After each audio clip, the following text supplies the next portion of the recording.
మామ చాలామంది వాళ్ళు వాళ్ళు ఏమి ట్రై చేయకుండానే గివప్ ఇచ్చేసి ఉంటారు, వదిలేసి ఉంటారు.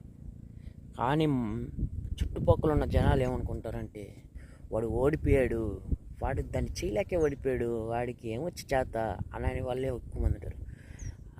అలా ఉండదు మామ ఎవరికి కూడా. వాడి లైఫ్ ఎంత స్ట్రగ్లింగ్ చూస్తుంటాడు, వాడి లైఫ్లో ఎన్ని బాధలు ఉంటాయో, అందువల్ల ఎన్ని కష్టాల వల్ల వాడు గివప్ ఇచ్చాడు అనేది మనం ఎవ్వరం చూడం. ఆ గివప్ ఇవ్వడం మాత్రమే మనం చూస్తాం తప్ప వాడు వెనకాల జరిగిన స్టోరీ ఎవ్వరు మనం పట్టించుకోం. శర్వానందన్ ఒక మాట అంటాడు, ఎవరి లైఫ్ వాడికి వెయిట్గా ఉంటుంది, పక్కనోడికి ఎప్పుడు కూడా లైట్గానే ఉంటుంది. అది కరెక్ట్ అయిన డైలాగ్ అది. ఎవరి లైఫ్ వాడికి వెయిట్, పక్కనోడికి ఎప్పుడు లైటే. ఎందుకంటే మనం జరిగే బాధలు వెనకాల ఎవరు చూడరు. వాడికి తెలియదు, అవతలవాడికి అసలు తెలియదు. వాడు ఎప్పుడు మనల్ని ఇది చేయడమే చూస్తుంటాడు.